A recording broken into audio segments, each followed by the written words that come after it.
L'invité du matin avec Toyota Location. Louez votre Toyota Hilux à partir de 5 500 francs par jour seulement. Et ce matin, nous sommes en compagnie du directeur général de Lagoon. Bonjour Stéphane Matteo. Bonjour. Merci d'être avec nous alors que cette semaine, vous avez communiqué un mois et demi après la cyberattaque dont vous avez été victime et qui a pénalisé aussi plus ou moins des milliers de Calédoniens. Est-ce qu'aujourd'hui, on sait avec précision ce qui s'est passé le dimanche 18 août ? Maintenant, avec le recul, oui, on a une bonne idée de ce qui s'est passé ce 18 août. Ce 18 août, on a été cyberattaqué par un ransomware, un rançon logiciel en français. Une organisation, un organisme cybercriminel a pénétré en utilisant une faille de vulnérabilité sur un de nos équipements, notre infrastructure. Par cette porte dérobée, ils ont chiffré, encrypté des serveurs, aussi bien des serveurs Lagoon que des serveurs de clients professionnels que nous hébergeons. Donc concrètement, ils volent les données, ils les cryptent pour qu'on n'y ait plus accès et ils demandent une rançon pour récupérer les données. C'est le mode opératoire classique d'un ransomware, oui. Et quand vous dites sur des infrastructures, c'est-à-dire que c'était un matériel qui avait une faille de sécurité ? Et exactement, c'était notre pare-feu. Comme tout équipement informatique, il y a des mises à jour logicielles à faire. Ces mises à jour couvrent la plupart du temps des vulnérabilités qui sont découvertes au fil du temps, donc du cycle de vie de l'équipement, que ce soit pour un téléphone ou un équipement industriel. Donc notre pare-feu, à ce moment-là, avait une faille de vulnérabilité. Et entre le moment où la faille est annoncée et la mise à jour de cet équipement, il y a une fenêtre d'intervention sur laquelle les cybercriminels s'engouffrent. Donc parce qu'en finalement, ils ont toujours un temps d'avance sur les gentils, on va dire ? C'est toujours, comme dans la vie réelle, on court après les méchants. Vous parlez d'une organisation. Est-ce qu'on sait aujourd'hui d'où ça vient, cette cyberattaque ? Non, personnellement, non. Il y a toujours une enquête en cours.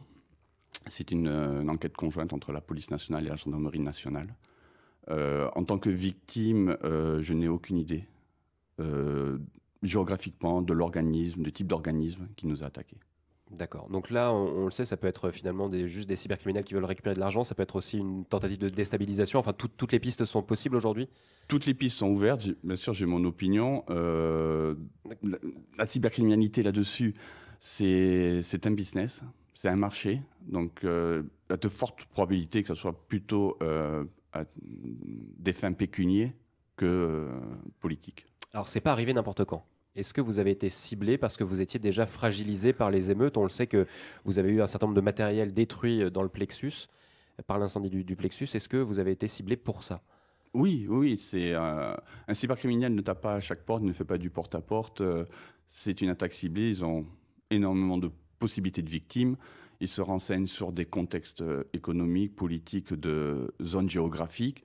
En fonction de la fragilité de cette zone-là, ils vont commencer à sonder quelles sont les cibles potentielles. Nous, Lagoon, on a perdu le plexus. Le plexus n'était pas seulement l'endroit où nous avions un bureau et une boutique, mais aussi notre salle de secours. Donc, nous avons perdu notre secours. Donc, on était une cible assez bien désignée pour leur attaque.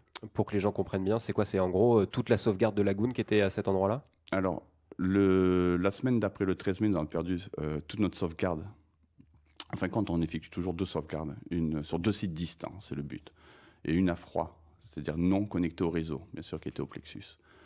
Donc nous perdons cette première sauvegarde, donc il nous reste notre sauvegarde sur le site principal, qui est ailleurs.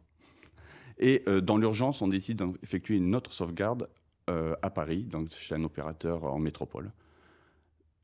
Lors de l'attaque, ils ont chiffré notre sauvegarde locale, mais ils ont eu le temps. Cette attaque a été préparée. Ils ont eu le temps d'analyser nos flux, les flux de sauvegarde, donc voir que le trafic sortait du territoire pour être sauvegardé. Donc ils ont préparé et ils sont remontés jusqu'à notre sauvegarde parisienne. Et ils l'ont effacée. Donc ils nous ont laissé vraiment avec aucun moyen de retournement le jour J. Donc entre le 13 mai et le 18 août, il y a tout un temps de préparation. Ça dure combien de temps de préparer une attaque comme ça, aussi ciblée, aussi minutieuse ?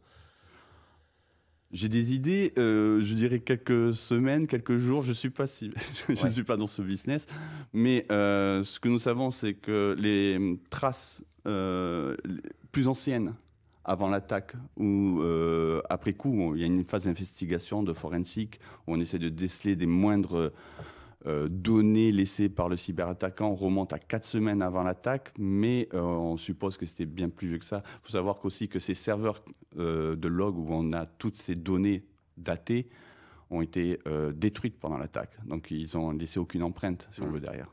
Alors Stéphane Matteo, vous êtes un spécialiste des télécommunications. Vous aviez déjà vu une attaque d'une telle ampleur dans votre carrière? Dans ma carrière, non. J'ai une carrière qui est un peu plus d'un quart de siècle maintenant. C'est le plus gros événement que j'ai eu à gérer. Et en Nouvelle-Calédonie? Parce qu'il y avait déjà eu des cyberattaques. Il y a déjà eu des ransomware. Nous, c'était la 3e. Les 2 avant, on est passé sans problème, on les a traités. Donc, pas besoin de divulguer. Qui étaient des types d'attaques assez classiques par phishing. C'était passé en interne avec une erreur humaine rectifiée, personne n'a entendu parler. Celle-là, elle était extrêmement bien préparée. Je sais que d'autres grosses entreprises ont subi des types d'attaques, mais n'ont pas eu autant de dégâts que nous. Donc je pense que non, on est le numéro 1 sur l'impact. Alors justement, côté impact, on le sait, les clients ont été parfois privés d'Internet. Il y a aussi eu les boîtes mail qui ont été hors service un certain temps. Très rapidement, vous avez essayé de mettre en place des choses pour rétablir les services. C'était votre priorité? C'était exactement ça. Dans le mode opératoire de restauration de l'entreprise, les boîtes mail, par exemple, qui a pris 2 semaines pour que ce service soit remis en place, on ne peut pas juste le restituer tel quel. Il y a toute une phase de vérification, d'analyse. On ne veut pas remettre un service avec une porte dérobée pour les cyberattaquants afin qu'ils reviennent. Donc on a toutes des étapes préliminaires avant une remise en service, d'où les 2 semaines nécessaires avant que nos abonnés puissent réaccéder à ce service. Et vous êtes dans quel état d'esprit à ce moment-là, Stéphane Matteo? Parce que je suppose que priver ses clients de boîte mail, c'est quand même essentiel pour un certain nombre de services. Aujourd'hui, on passe tous par notre boîte mail pour beaucoup de choses. Vous vous sentiez comment de priver les Calédoniens de ces boîtes mail, d'être contraints, malheureusement, parce que vous êtes la victime, vous l'avez rappelé. Oui, on est victime et dans ce lot, on entraîne nos clients avec nous. Mais comment on se sent? C'est très simple. Déjà, le premier jour, on crée une cellule de crise. Donc, on se met dans une bulle, on doit traiter un problème. Moi, je faisais partie de cette cellule de crise. Donc, j'ai délégué complètement cet aspect relation clientèle à mon directeur commercial à ce moment-là, qui a fait un excellent travail. Le principe, l'humain, l'émotion est soustrait de soi pendant cette attaque, pendant la résolution de l'attaque. Donc, c'est après coup. Je ne suis pas encore dans l'après-coup. Peut-être que dans une semaine, je ressentirai les effets. Ouais, vous êtes dans un aspect vraiment technique. Il faut rétablir au plus vite les services, savoir ce qui s'est passé et surtout que ça ne revienne pas. Exactement. Nous sommes dans la phase de reconstruction maintenant. C'est-à-dire qu'on est en mode opérationnel. Nous avons tous nos services disponibles. Mais nous mettons en place des étapes supplémentaires sur la cybersécurité, aussi bien qu'elle soit au niveau humain, matériel ou de la prévention, de la sensibilisation vis-à-vis de nos abonnés. À ce moment-là, toutes ces étapes-là doivent être enclenchées. Nous avons jusqu'à fin janvier des travaux sur ce chantier. C'est extrêmement long, fin janvier. Enfin, c'est une longue période qui s'ouvre pour reconstruire. C'est nécessaire aujourd'hui? C'est nécessaire parce que toutes les étapes, et nous sommes accompagnés par l'Agence nationale de la sécurité système d'information, l'ANSSI, à Paris, sur lequel nous suivons leurs préconisations et recommandations. C'est extrêmement long, mais ça ne veut pas dire que nous ne sommes pas protégés. Nous sommes bien meilleurs maintenant qu'avant l'attaque, mais nous avons décidé d'aller bien au-delà de ce jalon. Nous avons décidé de suivre la directive NIS 2, qui est une directive européenne sur la cybersécurité, qui n'est même pas encore mise en place en métropole. Elle est mise en place au milieu de ce mois-ci, même dans toute l'Europe. Donc, toutes ces étapes nécessitent énormément de préparation, de choix et de mise en production. Alors justement, vous avez été accompagné, vous le disiez, par l'ANSSI. Il y a eu des experts envoyés aussi sur le territoire, c'est-à-dire si l'attaque a été prise réellement au sérieux, à la fois par la GOUN et puis par aussi les autorités nationales? Les autorités territoriales et nationales ont pris très au sérieux cette attaque.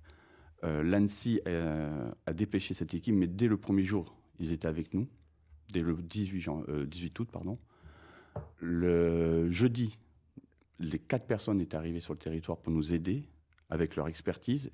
Et leur travail a été phénoménal. Il nous a fait un bond vers l'avant sur la résolution. Ils avaient des techniques que nous ne possédions pas, une compétence que nous ne possédions pas pour nous aider à nous relever. Et donc, ils vous permettent aussi aujourd'hui d'augmenter votre niveau de sécurité de manière considérable? Exactement. Ce sont des experts en la matière. Ils traitent des victimes de ransomware tous les jours. Ils ont un mode opératoire, ils sont rodés et ils sont sur des veilles technologiques de cybercriminalité, de la connaissance de la cybercriminalité que nous ne possédions pas.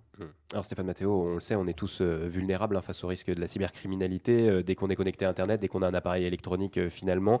Aujourd'hui, il y a cette question de la confiance aussi des clients. On se dit, mais si mon fournisseur d'accès à Internet peut être piraté, voilà, il y a aussi cette confiance à regagner auprès des clients et c'est important pour vous de montrer cette sorte de label, de dire on est à la pointe de ce qui se fait aujourd'hui en matière de cybersécurité. Alors, on va le faire très simple pour nos abonnés, parce que je les remercie déjà, pour que beaucoup ont apporté leur soutien, leur fidélité. On a eu 2 impacts cette année, en 3 mois d'intervalle. Nous avons perdu notre outil de secours, nos bureaux. Nous avons une cyberattaque, donc nous avons une attaque physique et une attaque virtuelle. La Goon s'est relevée les 2 fois. Et quand on se relève de cet événement, soit on se relève dans l'état, mais on est rattaqué dans la foulée, soit on se relève plus fort. Et on a décidé de se relever beaucoup plus fort. Donc la confiance, on l'a acquis avec des années vis-à-vis de nos abonnés. Ils ont certainement un doute maintenant et on va leur prouver qu'ils peuvent toujours avoir confiance en nous. Et aujourd'hui, personne n'est à l'abri. C'est vraiment le message aussi que vous faites passer. C'est exactement ça. Il faut imaginer que le monde virtuel est comme le monde physique. On peut se protéger de tous les cas de figure. On est toujours exposé à un risque. Le risque zéro n'existe pas. Donc, de ce constat, on met tout en place pour rendre la tâche extrêmement compliquée. Mais tout le monde est susceptible. À partir du moment où on est sur Internet, à partir du moment où on utilise un équipement électronique connecté à l'Internet, des failles de sécurité, des vulnérabilités sont exposées. Est-ce que les gens en ont suffisamment conscience, que ce soit effectivement les particuliers dans leur pratique du quotidien ou alors les entreprises calédoniennes? Est-ce qu'elles ont suffisamment conscience de ce risque qui aujourd'hui est accru? De plus en plus. Comme j'ai dit, je suis toujours dans ma bulle de la cellule de crise, donc j'ai échangé avec des entreprises territoriales, mais pas énormément. Je dois faire un retour d'expérience avec eux prochainement. Mais de plus en plus, nous sommes conscients de cette cybersécurité à mettre en place. Il y a même une cyberacadémie qui avait été mise, dont les premières briques ont été mises en place il y a 1 ou 2 années par Open. Donc, cette conscience industrielle ou professionnelle, elle y est.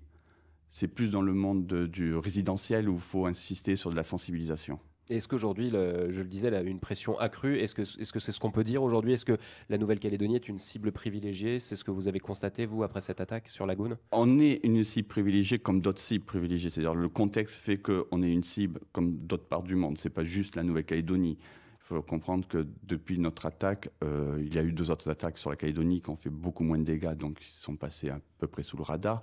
Mais pour échanger avec l'ANSSI assez régulièrement, ils ont des dossiers tous les jours qui leur arrivent dans les mains. Et ça, ce sont juste sur le territoire français. Mais Internet n'a pas de frontières. Eh bien, en tout cas, merci beaucoup Stéphane Matteo d'avoir fait un point avec nous sur cette attaque de la Goon. Donc, on le rappelle, pour l'instant, phase de reconstruction jusqu'à janvier. Voilà. C'est ça. Et en attendant, donc vous le dites, on peut avoir confiance. Merci. Merci d'avoir été avec nous.